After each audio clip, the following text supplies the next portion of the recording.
к мысу радости, к скалам печали, к островам ли сиреневых птиц. Все равно, где бы мы не причалили,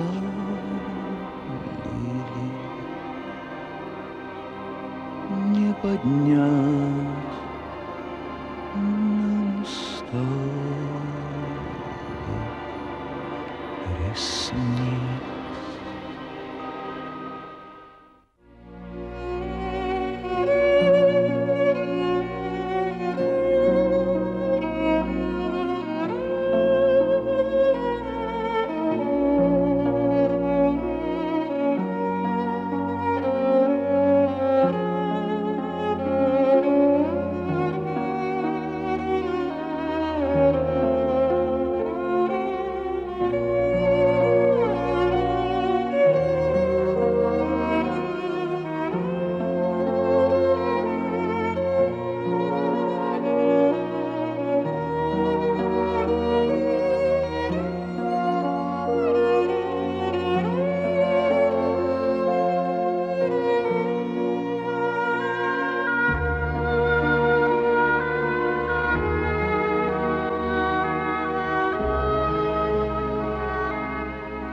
В списке художников известных, знаменитых, отмеченных званиями, наградами, его имя не значится.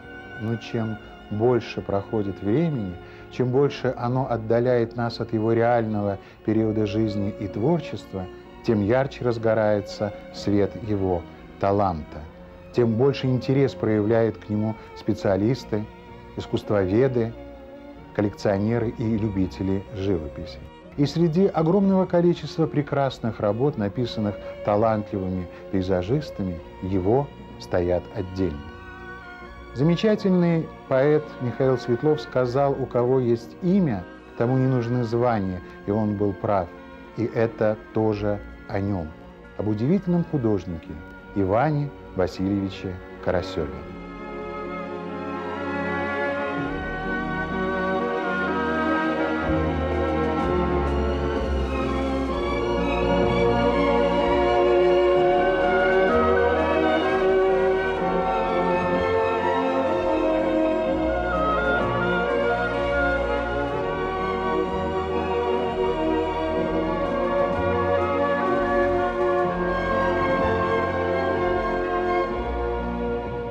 Есть художники, а их много, имена которых светят нам из прошлого, светят и согревают. Таким для меня был Иван Васильевич Карасев. Это скромный, деликатный, нежный и обаятельный человек, как и все его творчество. Творчество его неброское, нежное, порой незаметное, но остающийся в памяти нашей на всю жизнь. Для пейзажей он выбрал простые пролески, пригорочки, отдельно стоящие березки, весна, лето, осень, туман и сдержанное, мягкое, но теплое белорусское солнышко, которое у нас, к сожалению, так редко. Изумительная его работа «Пропели жаворонки». И там есть музыкальность, есть поэзия в передаче этого состояния, и плюс это еще дополняется этим изумительным лирическим названием «Пропели жаворонки». «Голубая весна». Но особенно мне запомнилась «Молодая рожь». Это просто три отношения: небо, рожь и в передний план зелень и дорожка, и где-то задник чуть отмечен. Но это настолько формально, вот выразительно сделано, она запомнилась вот наиболее ярко из всех его работ. Она такая, смотришь, выстроенная, выверенная, очень тонко написанная работа. Работы его всегда на любой выставке узнавались. Узнавались своей какой-то открытостью, гармоничностью, сдержанностью, благородством. Таким он был и в жизни. И о нем хочется сказать вот Словами великого французского художника Шардена, он пользовался красками, но писал чувством.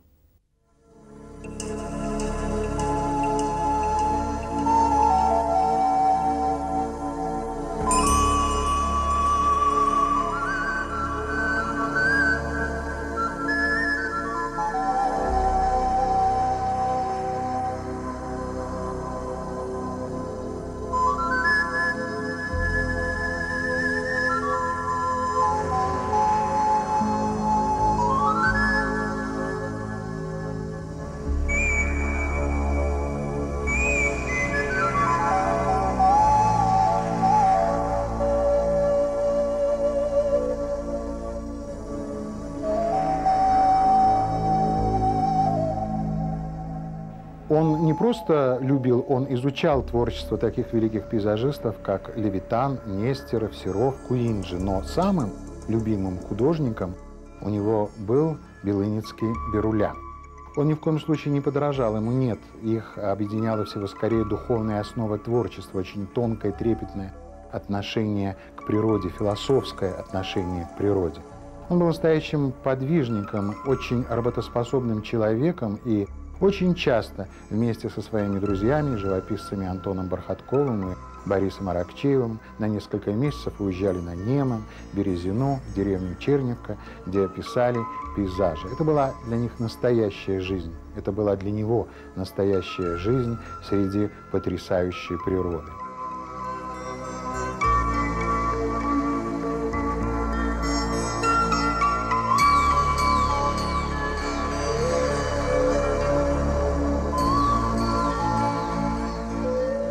Писал лесные опушки, речные берега, поляны. И все это очень удивительно. Все это наполнено какой-то необъяснимой словами сердечностью, глубиной. Здесь много света, здесь много воздуха. Все удивительно. И солнечные блики на воде, и колебания весеннего воздуха, и лунный свет, и первая изморозь.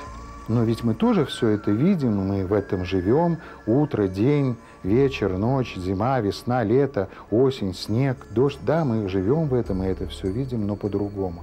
У него было особое зрение. Он не просто видел, он ощущал, он понимал. И создается впечатление, что ему Господь Бог дал удивительную способность, удивительный дар познать и раскрыть тайны природы.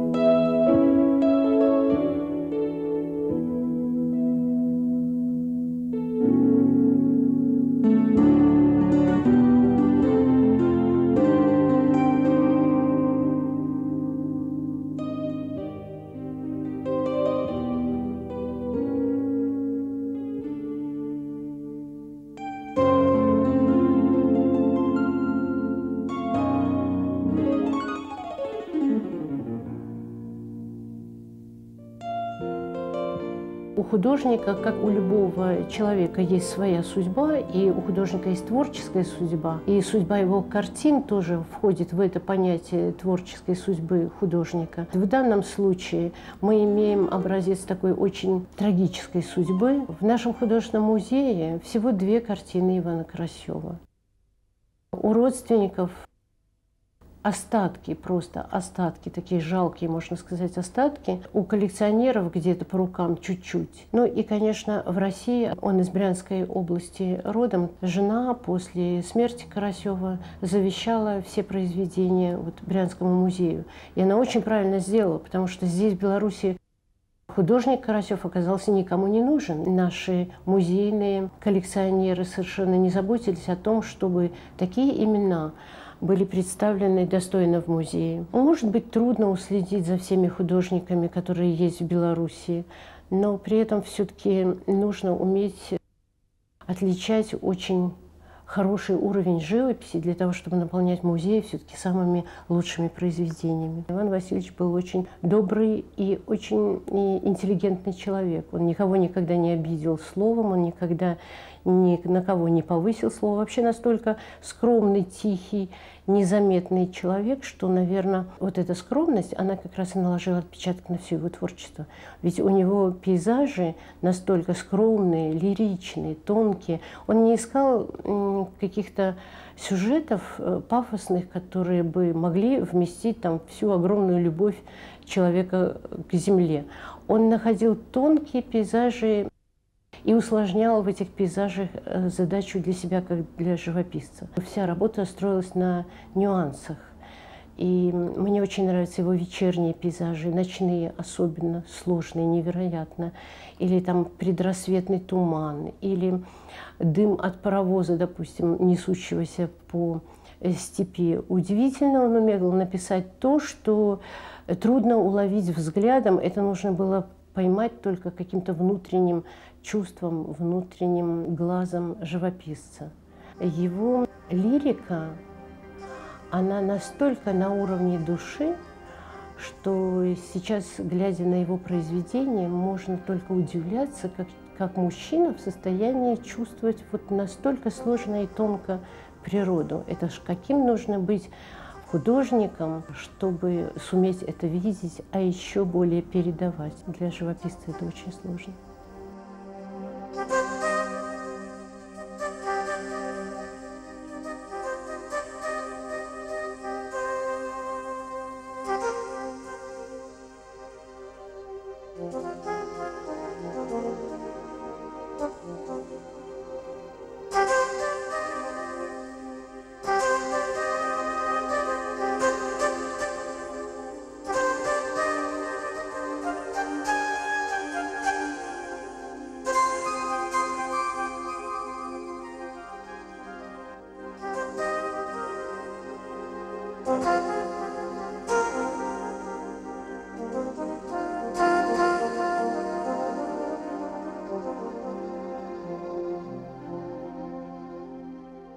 Это было особое время.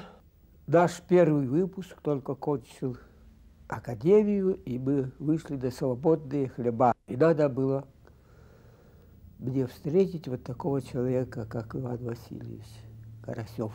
Это он почти на 20 лет меня старше. И как-то мы сошлись как будто на равных. Мастерских у нас не было. И не мечтали мы. Наши мастерские – это была природа. Работы он писал по несколько лет. Возвращался на это место и писал. Он очень тонко их прорабатывал, не догружал. Кисточки как-то он готовил такие, склеивал, чтобы они не широко раскрывались, а кончиком работал. И особенно он любил писать весну. Рождение весны, когда прилетали скворцы, ждал того момента, когда расцветут подснежники писать. Так. Ну, на фоне старых листьев, опавших, уже пожелтевших, таких вот. Он любил писать их очень. Он же работал в театре художником и говорил о цвете так. Цвет. Цвет должен решать, потому что, ну, на сцене, знаете, как там, фонари, подсвечники, софиты, там цветом все это, декорация вся освещалась. Вот красиво, посмотрите, как красиво вот эти вот авины стоят, крыша у них соломенная, выцветшая такая, ну, типа как невольтетанская желтая краска, а там вдали уже березки, ну, еще не зеленеющие, они какие-то лиловатые, такой, на фоне этого лилового, золотистые, и куски снега где-то. Вот.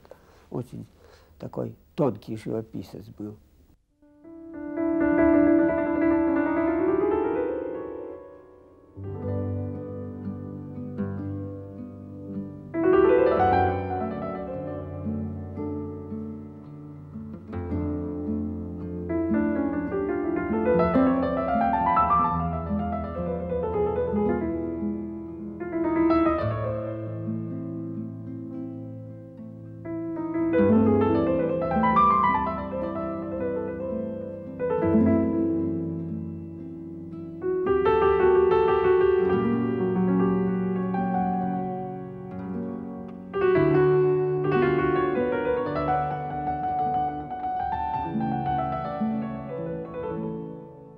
Иван Васильевич Карасев родился 11 сентября 1910 года в деревне Новоробск, это на Брянщине, в крестьянской семье.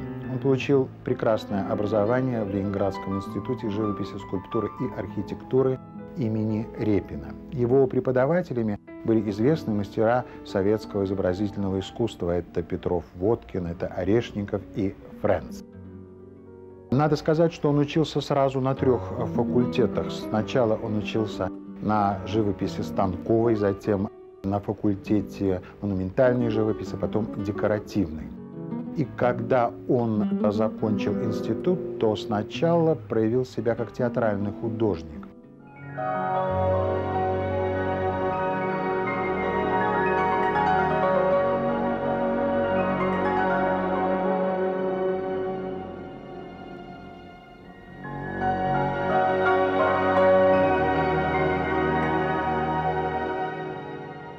Он сделал сценографию к нескольким спектаклям, к 25 спектаклям. Это интересная сценография в театрах Брянска, Минска, Самарканда, Ташкента и Могилева. Но все в его жизни изменилось в 1953 году, когда он побывал в Доме творчества на академической даче, а это недалеко от Москвы. Он познакомился с мэтрами советского изобразительного искусства. Это Герасимов, это Бубнов, это Покоржевский. Но очень большое влияние оказал на него Дмитрий Суслов, а тогда он был главой московских художников. Он обратил на него внимание, на его пейзажи и предложил поработать в Доме творчества.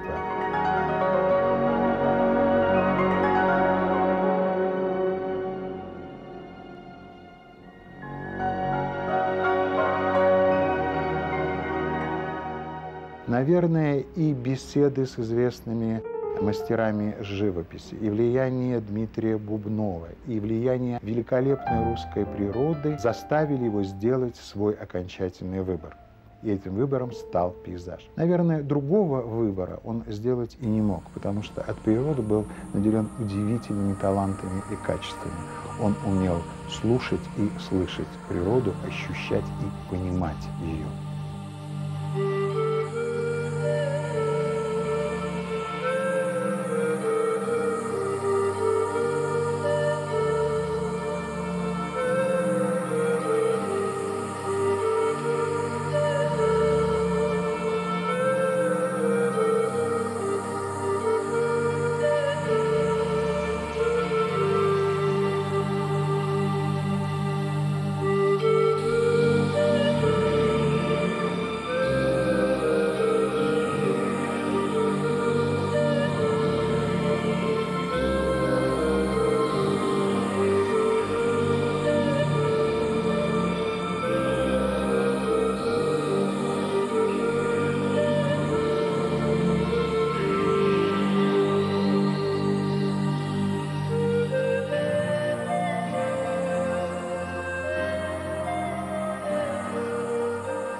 С Иваном Васильевичем Карасевым я познакомился в 1970 году, когда мы с отцом поехали на этюды в Черневку.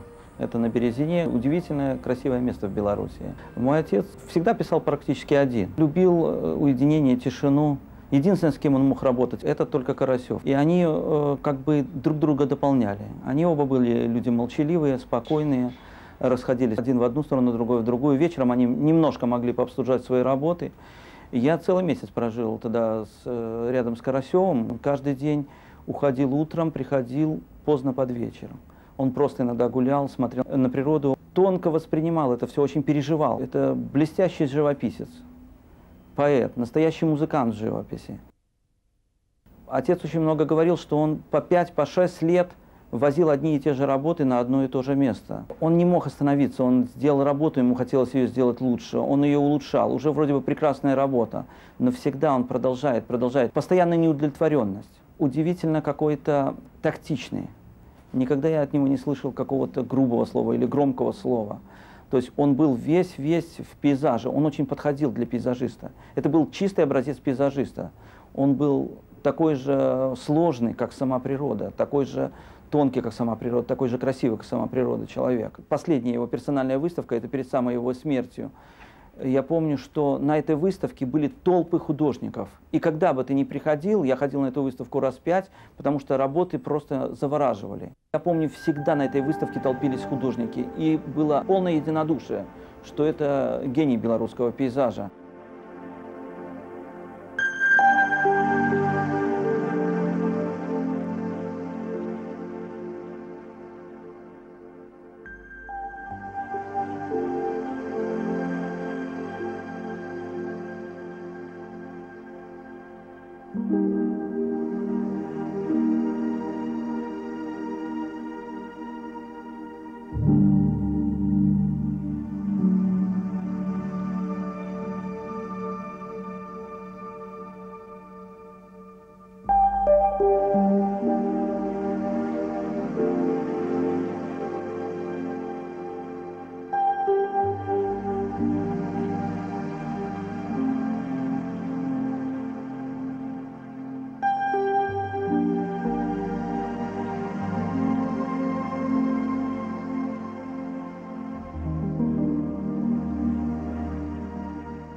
Это сегодня каждый из серьезных, уважающих себя коллекционеров считает удачей иметь в своем собрании одну, две, а если больше повезет, работ Ивана Васильевича Карасева. Это сегодня, но было и другое. При жизни было совсем не так. Да, были выставки юбилейные, он выставлялся за границей, были хвалебные статьи и прекрасные отзывы в прессе, но не было официального признания. Не было признания, не было заказов, а не было заказов, не было денег. Карасевы жили, мягко говоря, скромно. Семья, Ольга Пименовна, медработник, жена и двое парней, Миша и Володя. Строили дом, строили долго, средств не хватало. И художники, которые знали Ивана Васильевича, рассказывают, что когда он устраивал на чердаке своего дома мастерскую, то средств на материалы не хватило, и он оббил стены картонами со своими пейзажами.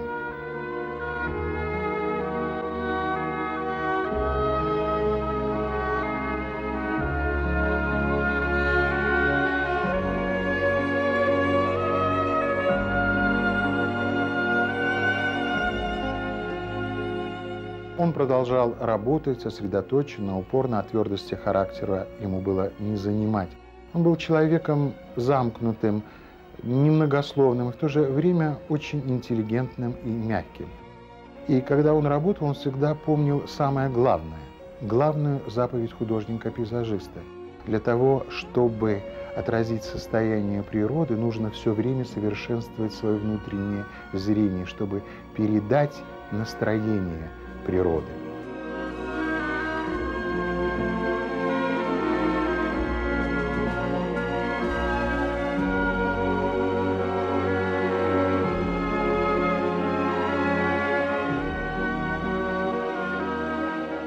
Иван Васильевич Карасев умер 22 января 1983 года. И мне кажется, если бы было возможно сегодня в огромном зале собрать все, что им создано, это было бы просто великолепно. От этого всего закружилась бы голова. Лунный свет, край села, голубые дали, молодая рожь, холодная весна. Во всем живет красота. В каждом трепетном оттенке звучит музыка. Все дышит жизнью. И в чистом дыхании этом и его дыхание. Дыхание его жизни. Замечательного художника Ивана Карасева.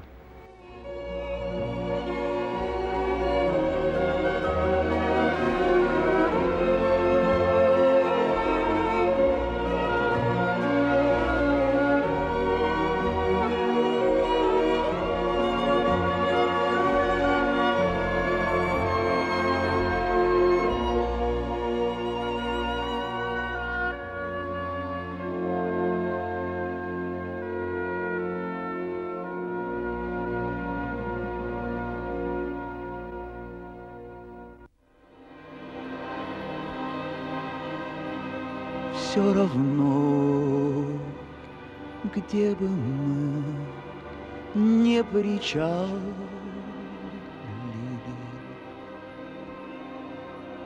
островам ли сиреневых птиц, к мысу радости, к скалам печали ли не поднять нам устав